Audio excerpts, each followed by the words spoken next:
अगर आप एक पेरेंट हैं तो मैं ऑलमोस्ट श्योर हूँ कि ये सीन आपके घर में रोज रिपीट होता होगा।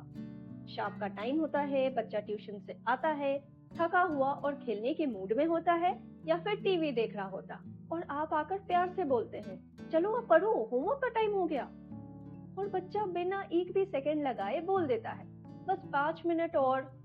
वो 5 मिनट कब 30 मिनट बन जाते हैं पता ही नहीं चलता। फिर आप दोबारा याद दिलाते हैं और फिर बच्चा परेशान होकर बोलता है, बस और 5 मिनट लास्ट। फिर आपको जाहिर सी बात है गुस्सा आता है और आप या तो डांट के या फिर टीवी बंद करके उसको जबरदस्ती पढ़ने बैठा देते हैं। और फिर दोनों तरफ से गुस्सा और इरिटेशन शुरू हो जाता है। आपके दिमाग में एक ही थॉट होता है, मैं तो इसके अच्छे फ्यूचर के लिए कह रही हूँ। और बच्चे के दिमाग में एक अलग ही थॉट होता है, मुझे कोई समझ ही नहीं रहा, क्यों इतना पढ़ना, आखिर इतना पढ़ के होगा क्या। यहीं से असल प्रॉब्लम शुरू होती है। आज मैं ये डिस्कस करना चाहूंगी कि रोज रोज बिना फोर्स किए और बिना डेली चिक या लड़ाई के बच्चे के लिए पढ़ाई का एक मैनेजेबल और इमोशनली सेफ एनवायरनमेंट कैसे बनाया जा सकता है, ताकि बच्चा खुद अपने से जितना हो पाए डेली पढ़ाई कर ले। सबसे पहले एक बहुत जरूरी बात जो मैं काउंसलिंग सेशंस में बार बार समझाती हूँ कि पढ़ने के लिए फोर्स करना कभी भी पढ़ाई में इंटरेस्ट जगाने का लॉन्ग टर्म सॉल्यूशन नहीं होता। जब हम रोज बोलते हैं कि अभी पढ़ने बैठो, अच्छे मार्क्स नहीं आए तो मोबाइल बंद, मुझे बहाने मत दो, टीवी बंद और न जाने क्या क्या, तो बच्चा पढ़ाई को लर्निंग के साथ नहीं बल्कि डर, प्रेशर और एंजाइटी के साथ जोड़ने लगता है। वो टेबल पे बैठ तो जाता है हाँ, पर उसका दिमाग वहाँ होता ही नहीं। और जहाँ मन नहीं होता वहाँ ना तो इंटरेस्ट बनती है और ना कंसिस्टेंसी। इसलिए वो खुद से कभी पढ़ने नहीं बैठता, क्योंकि उसको हमारे डांट और जबरदस्ती की आदत हो जाती है। सच ये है कि अक्सर प्रॉब्लम पढ़ाई में नहीं होती, बल्कि प्रॉब्लम पढ़ाई से जुड़े अनुभव में होती है जो बच्चा रोज फील करता है।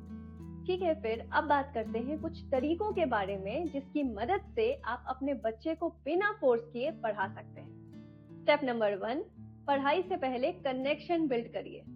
बच्चा तभी सुनता है जब उसे लगता है कि मेरे पेरेंट्स मेरी हालत समझ रहे हैं या फिर कम से कम कोशिश कर रहे हैं। सोचिए, अगर आप ऑफिस से थके हुए आए और कोई बिना आपका हालचाल पूछे ये बोले कि अभी किचन में जाओ और काम निपटाओ, या बोले कि जाओ मार्केट से ये पूरी लिस्ट की ग्रोसरी ले आओ, आपको कैसा लगेगा? बच्चे के साथ भी सेम होता है। अगर वो स्कूल और ट्यूशन से ऑलरेडी इतना पढ़ाई करके और डिसिप्लिन में रहकर वापस घर थका हुआ आया है और आप सीधे बोल देते हैं कि बैग रखो और पढ़ाई करने बैठो, तो विद्रोह आना बिल्कुल नेचुरल है। इसका सॉल्यूशन कोई बहुत मुश्किल नहीं है, बल्कि एक छोटी सी ट्रिक है।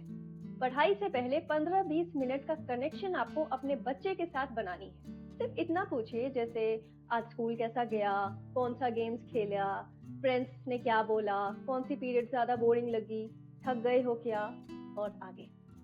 कोई लेक्चर नहीं, कोई एडवाइस नहीं, बस थोड़ी देर उसकी स्टोरी सुनिए। जब बच्चा भावनात्मक रूप से सुरक्षित और हल्का महसूस करता है तभी वो पढ़ाई के लिए मेंटली प्रिपेयर फील करता है। काउंसलिंग में हम इसे कहते हैं connection before correction. Step number 2, पढ़ाई को पनिशमेंट मत बनाइए। बहुत घरों में ये पैटर्न होता है कि पहले पढ़ाई करो और अच्छे मार्क्स लाओ, नहीं तो टीवी बंद, फोन बंद और खेलना बंद। अब बच्चे के दिमाग में ये मैसेज बैठ जाता है कि पढ़ाई का मतलब मेरी सारी खुशियां छीन जाना। और दूसरी तरफ फिर पेरेंट्स समझ नहीं पाते कि हर चीज तो बंद कर दी, फिर भी मेरा बच्चा पढ़ाई से क्यों भाग रहा। सच तो ये है कि वो पढ़ाई से नहीं भाग रहा, दरअसल वो पढ़ाई से जुड़े इन नकारात्मक अनुभव और नतीजों से भाग रहा है। इसका सॉल्यूशन एक छोटा सा शिफ्ट है जो आपको लानी है। जब आप उसके साथ 10-15 मिनट कनेक्शन बिल्ड कर ले, फिर उससे बोले कि चलो 20-30 मिनट पढ़ लेते हैं, फिर उसके बाद ब्रेक लेंगे और थोड़ा रिलैक्स करेंगे, जैसे टीवी या आउटडोर गेम्स। कैसा रहेगा बताओ? जब बच्चे को एक एंड पॉइंट दिखता है तो पढ़ाई करना और करवाना दोनों ही ज्यादा मैनेजेबल लगते हैं। स्टेप नंबर 3, कंट्रोल कम करिए और चॉइसेस दीजिए। देखिए, पेरेंट्स होने के नाते आप अच्छे भाव से बच्चे के लिए सब डिसाइड करते हैं, जैसे कब पढ़ना है, क्या पढ़ना है और कितनी देर पढ़ना है। पर बच्चा फील करता है कि मेरे हाथ में तो कुछ भी नहीं है, मुझे तो बस कमांड दिया जा रहा है या ऑर्डर दिया जा रहा है। और जहाँ बच्चे को अपना कंट्रोल फील ही नहीं होता, वहाँ उसके अंदर बगावत आती है। इस प्रॉब्लम को सॉल्व करने के लिए आप सिर्फ इतना चेंज लाइए। ऑर्डर देना या डांटने के बजाय आप उसको चॉइसेस या ऑप्शंस दीजिए। जैसे, तुम पहले मैथ्स करना चाहोगे या इंग्लिश? 30 मिनट बैठना चाहोगे या 40 मिनट? क्या इजी लगेगा? चॉइसेस भले ही छोटी हो, पर चॉइसेस हो जरूर। जब बच्चा फील करता है कि उसकी भी बात सुनी और समझी जा रही है, तो पढ़ाई को लेकर उसका विद्रोह धीरे धीरे कम होने लगता है। स्टेप नंबर 4, सिर्फ रिजल्ट नहीं, उसकी मेहनत की भी तारीफ करें। अगर घर में सिर्फ मार्क्स की बात होती है और हमेशा हर सब्जेक्ट में अच्छे ग्रेड्स की उम्मीद रहती है, तो बच्चा पढ़ाई को बस एक कंपटीशन, कंपैरिजन, फियर और फेलियर से जोड़ लेता है। फिर उसमें सीखने की चाहत नहीं रह जाती। आप कभी ये बोल के देखिए ना कि आज तुमने खुद से पढ़ाई के लिए बैठने की कोशिश की, मुझे वो दिखा, I am so proud of you. Syllabus complete नहीं हुआ तो क्या हुआ, तुमने ट्राई तो किया ना, वो इम्पोर्टेंट है, बाकी तुम कल कर लेना। फिर देखिए उसके चेहरे की चमक और आत्मविश्वास। देखिए, हर बच्चा टॉपर नहीं बन सकता, पर हर बच्चा सीखने के लायक जरूर होता है। अब एक सच मैं आपको बताऊं, आपके मन में भी ये जरूर आ रहा होगा कि इतना आसान है क्या ये सब कुछ लागू करना, और उसके बाद भी क्या गारंटी है, राइट? वेल, सच तो ये है कि ये सब कुछ एक दिन में जादू जैसा तो काम नहीं करेगा।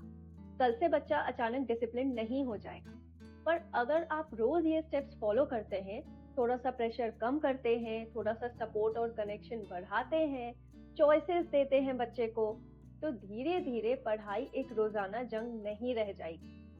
और जब पढ़ाई किसी के डर से नहीं बल्कि विल, सपोर्ट और सेफ्टी से होती है, तो बच्चा खुद रिस्पॉन्सिबिलिटी लेना शुरू कर देता है। क्योंकि बच्चे में लंबे समय तक चेंज लाने के लिए हमें भी थोड़ा लंबे समय तक प्रयास करना होगा।